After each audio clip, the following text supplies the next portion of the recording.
and to start to dismantle or try to dismantle systems or question systems, especially in a time like this, you can't be blind to it. Like, it's just like nobody else is seeing this.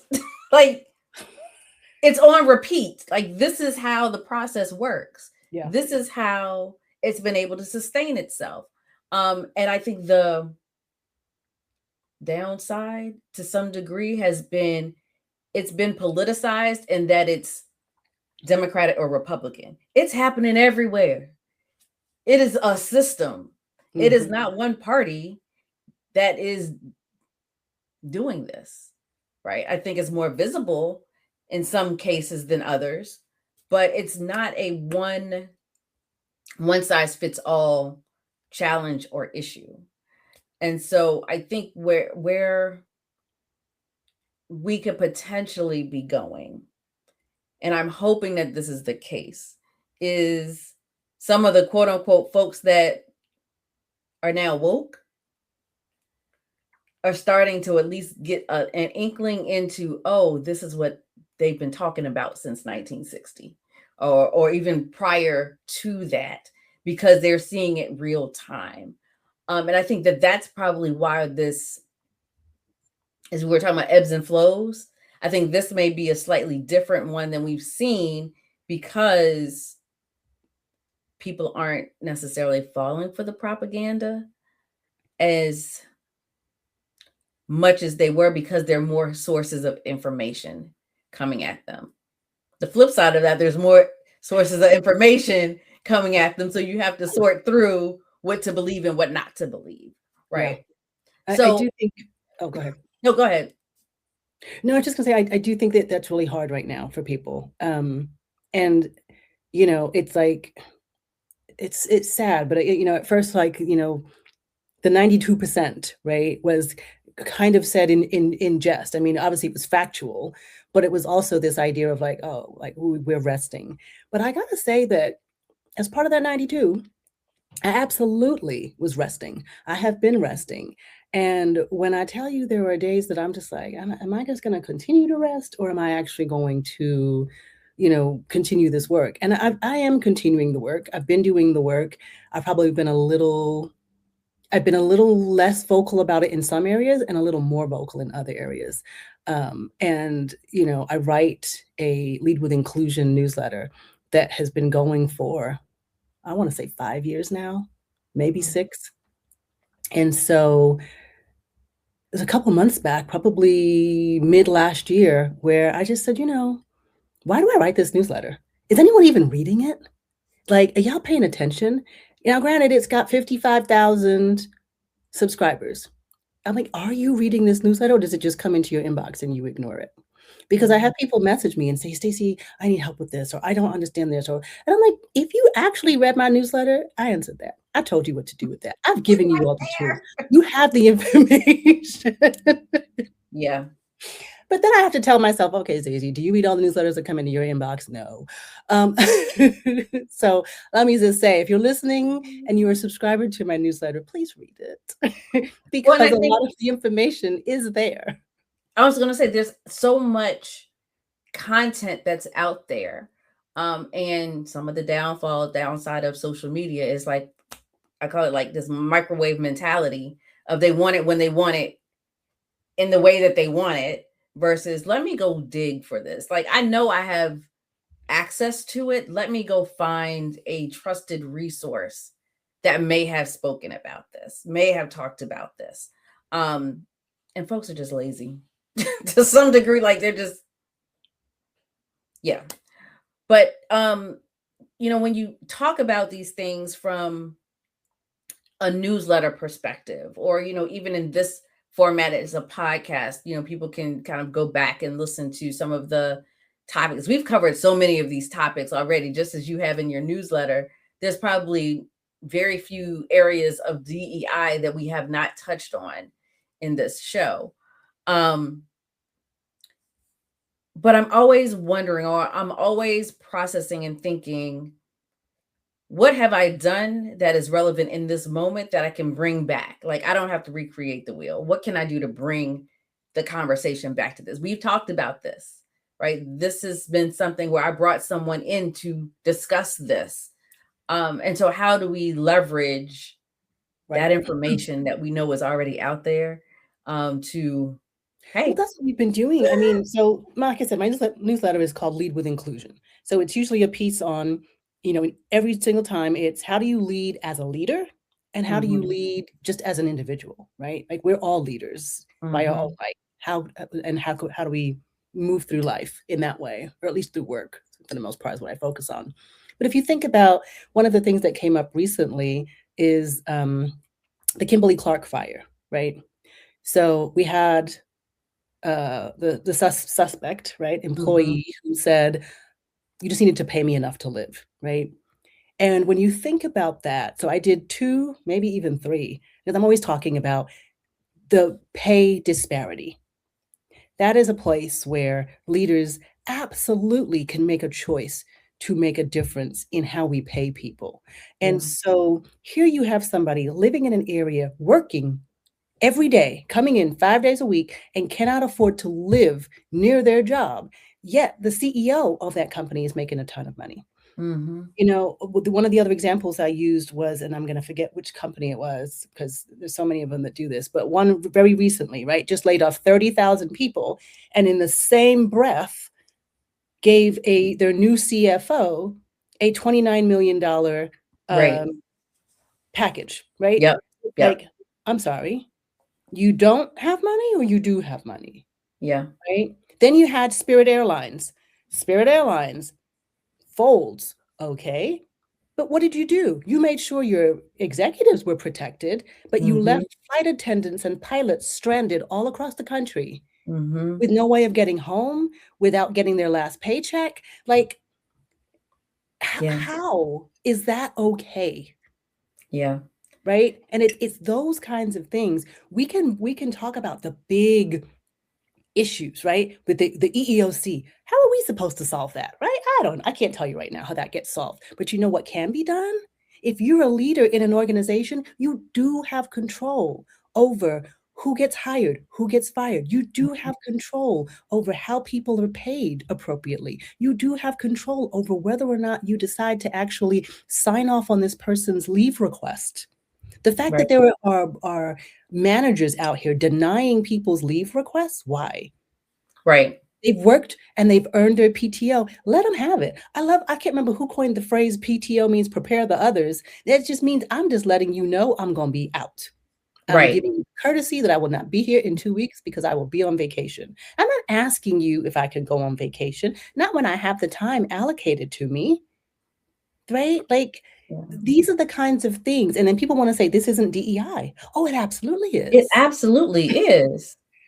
It absolutely is. Because when And you know, Susie can get her time off without having to get a bunch of, jump through a bunch of hoops and get 3 supervisors' signatures on it, but mhm, Marcus can't, that's a DEI issue. yeah. And I think what we're seeing with right now, especially with the examples that you gave, it speaks to um the power of the employer versus the employee. And we're also kind of in this, folks are getting laid off left and right. So the job market is ridiculous. And so what I've noticed in these times is employers will lean into supporting their senior executives because they're just like, oh, well, y'all can leave. There's no value in the employee. When that starts to flip, when we start to see job booms and people are like, oh, I don't have to stay here because they're given agency. I don't have to stay here. I can go somewhere else.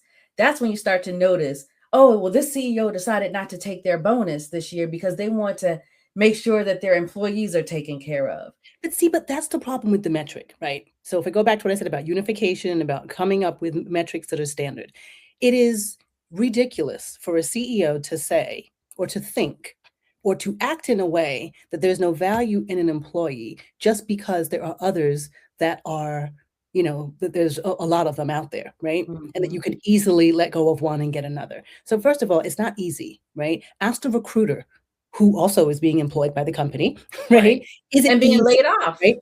And But even if they're not being laid off, right, they now have to do extra work because now you have this constant turnover. So Mm-hmm. your recruiter is now doing more work for no Mm-hmm. reason because you could Mm-hmm. have retained that person by giving them $5 more an hour, $2 more an hour, right? You could have retained the knowledge of that person. We start talking about there's no value in the employee. Again, bullshit, because this person has institutional knowledge. How long have they been with your organization? They know how to get things done quickly. They know who the best suppliers are. They know how to sweet talk so and so at the front desk so that they can get the report that they need on time, right? They know all of these little things. All of that goes out the door when they leave. There is Mm-hmm. value in that. That's not about their paycheck. That's just the value in their knowledge. Then you've Mm-hmm. got the value of, yes, okay, their paycheck, but guess what? That person left. You now have to pay someone usually a little bit more because the salary has to go up, right? Mm-hmm. So now you're actually paying more for that position when you could have just paid the person that was there and given them that raise, but you decided not to. Why? Because you didn't value them. And then on top of that, you have to pay a external recruiter, let's say, to do this recruiting. You're now spending more money. That's a third Yeah. way you're spending more money. And then let's not forget the fact that that person comes in and doesn't know anything, and you have to wait for them to get up to speed and you have to train them. So there's lost money in that as well. All of those Mm-hmm. things have value. Yeah, they absolutely do. And it's very short-sighted for organizations to think that way. Oh, I could just replace them. Because to your point, I think there's some data out there for even a lower level, like entry level role to replace someone, you're adding another $40,000 plus. It's usually about double their salary. Okay. So yeah, I mean it's ridiculous the amount of money, but then you're going to complain we got to cut jobs because we have no money, but then we're going to pay this person over here a bonus. Like make sense. Um Stacey, I want to ask you before we kind of wrap up, where do you see this work going in the next, I'm not going to say 5 years, the next 2 years? I'm doubling down on the idea that practitioners have to come together. I'm actually putting together a coalition of practitioners because I've been talking about doing it for 6 years, and I finally just said, listen, if we're going to do this work, we might as well do it right. I'm kind of tired of doing it, half-assed, excuse my French, but just it needs to get done in a way that is going to be sustainable. The way it's working right now, it is not sustainable. So it doesn't matter what we do in the next 2 years if we continue to do it the way we're doing it right now. Yeah, agreed. Something has to change, right? And what is the definition of crazy? Is trying to, expecting that things are going to change by doing the same thing over and over again. Yeah. We cannot continue to do the same thing over and over again. So I really do believe that for there to not be an ebb and flow, but for there to be stability, we need to have a unified way of educating people, talking about, and measuring DEI in workplaces. And if we do not have that, if we cannot get all the different disparate individuals to come together, because you're going to have people who go, oh, but I use this metric, and oh, I use this thing, and it's working fine. It's working fine for now, but again, don't be short-sighted. It's not going to continue. So this is the best time for us to all look at our various indices and metrics and spreadsheets and measurings and pull them all together and say, okay, what is something that we can all at least agree on a fundamental basis that this is the baseline that we should be working with? Feel free to add whatever you want to on top, but let's at least come together and get a baseline. Yeah. And without that, we will be having this conversation again in 2 years. Mark my words, May 22nd, 2028. Well, let me know about that coalition, because I think that community is needed and necessary. And over the last 2 years, we've seen a lot of people leave this space, which is a whole other conversation that we could I was have. gonna say some people shouldn't have been in it in the first place, so goodbye. That part.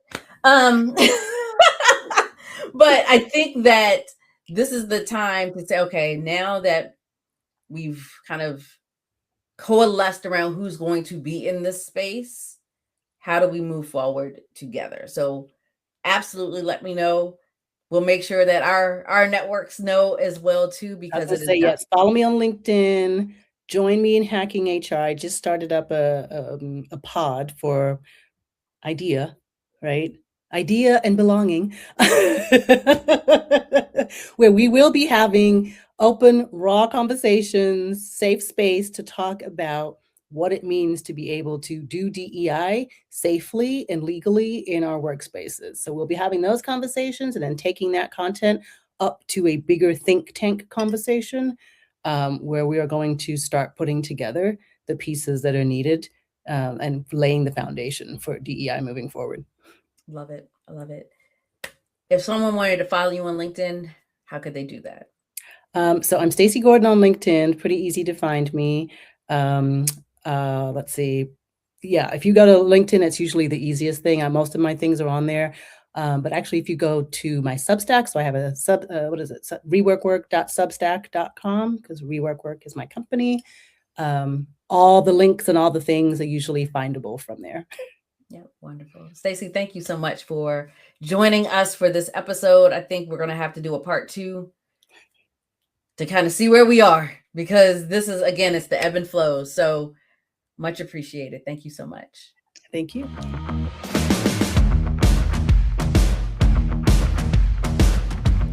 DEI After Five is produced by the Leon Thomas Group. For more information, go to theleonthomasgroup.com.